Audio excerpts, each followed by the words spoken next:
राष्ट्रवादीच्या मिलनाबाबत अमोल मिटकरींनी मोठं वक्तव्य केलंय। पांडुरंगाची इच्छा असल्यास आषाढी एकादशीपर्यंत बहीण भाऊ एकत्र येतील असं मिटकरींनी म्हटलंय। त्यांच्या या वक्तव्यामुळे दोन्ही राष्ट्रवादी एकत्र येण्याच्या चर्चांना आता पुन्हा उधाण आलं। राज ठाकरेंच्या सभांना गर्दी, मात्र मतांमध्ये परिवर्तन होत नाही। तर उद्धव ठाकरेंना मतांमध्ये परिवर्तन करण्यात यश। शिवसेना मनसे युतीबाबत पुण्यात अनौपचारिक गप्पांमध्ये शरद पवार यांचं मोठं वक्तव्य। अमित ठाकरे यांनी अनौपचारिक गप्पांमध्ये ठाकरे बंधू एकत्र येण्याच्या चर्चेला दुजोरा दिलाय। मनसेचे नेते अमित ठाकरे यांच्या हस्ते नवी मुंबईतील मनसेच्या मध्यवर्ती कार्यालयाचं उद्घाटन झालं। यावेळी गप्पांमध्ये त्यांनी युतीचे संकेत दिले। राज ठाकरेंनी पत्रकारांवर गुगली टाकल्याचं पाहायला मिळालं। ते शिवतीर्थ या त्यांच्या निवासस्थानाबाहेर गाडी येताच त्यांनी पत्रकारांना बोलावलं। मातोश्रीवर चाललोय म्हणत राज ठाकरे यांनी पत्रकारांची फिरकी घेतली। अमरावतीत उद्धव ठाकरे आणि राज ठाकरेंच्या कार्यकर्त्यांनी शिवसेना मनसे युतीचा विजय असो अशी घोषणाबाजी केली। अमरावतीमध्ये दोन्ही पक्षाच्या कार्यकर्त्यांनी युतीची अपेक्षा व्यक्त करत आवाज कोणाचा, शिवसेना मनसे युतीचा अशी घोषणाबाजी सुद्धा केली।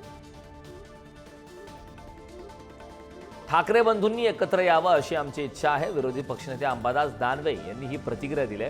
महाराष्ट्राच्या आणि मराठी माणसांच्या हितासाठी ठाकरे बंधूंनी एकत्र यावं अशी अपेक्षा अंबादास दानवे यांनी व्यक्त केली। युतीची चर्चा सुरू असताना मुंबईत मनसेला मोठा धक्का बसलाय। मनसेचे मुंबईतील एकमेव माजी नगरसेवक संजय तुरडे शिवसेनेत पक्षप्रवेश करणार आहेत। संजय तुरडेसह करिणा परिसरातील मनसेचे पदाधिकारी सुद्धा पक्षप्रवेश करणार आहेत। आगामी पालिका निवडणुकीच्या पार्श्वभूमीवर भाजपने कंबर कसले। भाजपचे नेते आशिष शेलार यांच्या उपस्थितीत मुंबईत भाजपचा जिल्हा कार्यकर्ता मेळावा पार पडणार आहे। आजच्या मेळाव्यात निवडणुकीसंदर्भात रणनीती ठरण्याची कार्यकर्त्यांना विशेष सूचना दिल्या जाण्याची शक्यता आहे। दादरमधील शिवाजी पार्कमधील शालेय शिक्षणात हिंदी सक्तीच्या मुद्द्यावरून बॅनरबाजी करण्यात आली। शासन आदेश हवा, GR काढा, हिंदीला टाळा अशा आशयाचे बॅनर लावले आहेत। याआधी राज ठाकरे यांनी पत्र लिहित लेखी अध्यादेशाची मागणी केली। मत्स्य आणि बंदर मंत्री निलेश राणे यांनी अधिकाऱ्यांना दम भरत भाजपच्या कार्यकर्त्यांची कामं करायला सांगितलंय। भाजप कार्यकर्त्यांची कामं न करण्यास, टाळाटाळ झाल्यास बदलीची चिठ्ठी येईल असा इशाराही राणेंनी अधिकाऱ्यांना दिला। शेतकऱ्यांच्या प्रश्नांसाठी बच्चू कडू अन्नत्याग आंदोलन करणार आहेत। अमरावतीत आजपासून बच्चू कडूंच्या अन्नत्याग आंदोलनाला सुरुवात होणार आहे। अवकाळी पावसामुळे झालेल्या नुकसानीची भरपाई यासह कर्जमाफीच्या मागणीसाठी आंदोलन केलं जाणार आहे। महाराष्ट्रातील विधानसभा निवडणुकीमध्ये मतदारांच्या झालेल्या घोळाचा आरोप करत राहुल गांधी यांनी लेख लिहिलाय।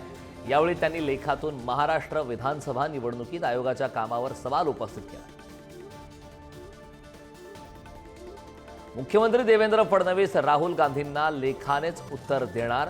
स्वतः लेख लिहून फडणवीस उत्तर देणार आहेत। राहुल गांधींनी महाराष्ट्र विधानसभा निवडणुकीत गैरप्रकार झाल्याचा आरोप केल्याने फडणवीसांनी आक्रमक पवित्रा घेतलाय।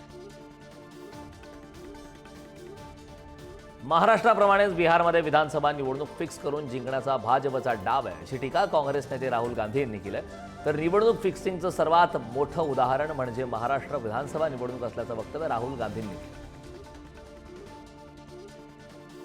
राहुल गांधींच्या आरोपांवर महसूल मंत्री चंद्रशेखर बावनकुळे यांनी प्रतिक्रिया दिली। पराभवाच्या मानसिकतेतून राहुल गांधी अजूनही बाहेर येत नाहीत असा पलटवार बावनकुळेंनी केलाय। तर राहुल गांधींनी आत्मपरीक्षण करायला पाहिजे होतं, तो ओव्हर कॉन्फिडंट झाले असंही बावनकुळेंनी म्हटलं। निवडणूक आयोगाने राहुल गांधींचे आरोप फेटाळत महाराष्ट्र विधानसभा निवडणुकीसंदर्भातील आरोप निराधार आहेत असं निवडणूक आयोगाने स्पष्ट केलंय। महाराष्ट्रातील निवडणुका योग्य प्रक्रियेचं पालन करून झालंय। या प्रकरणात कोर्टात दाद मागण्याऐवजी खोटा नरेटिव्ह का पसरवत आहेत? राहुल गांधी यांचे आरोप कायद्याचा अपमान करणारे आहेत असं निवडणूक आयोगाचं म्हणणं आहे। राहुल गांधींच्या टीकेला निवडणूक आयोगाने उत्तर दिल्यानंतर राहुल गांधींनी निवडणूक आयोगाला चॅलेंज केलं। मी उपस्थित केलेल्या प्रश्नांची उत्तरं द्या, इकडची तिकडची अस्पष्ट अशी उत्तरं माध्यमातून देणं निवडणूक आयोगासारख्या घटनात्मक संस्थेसाठी योग्य नाही अशी एक पोस्ट राहुल गांधींनी केली। भास्कर जाधवांचा ठाकरेंच्या शिवसेनेला घरचा आहेर दिलाय। पक्ष सोडून कुणी गेलं तरी काय फरक पडतो असं बोलून चालत नाही असं वक्तव्य त्यांनी ठाकरेंच्या शिवसेनेतील आउटगोईंगवरून केलं।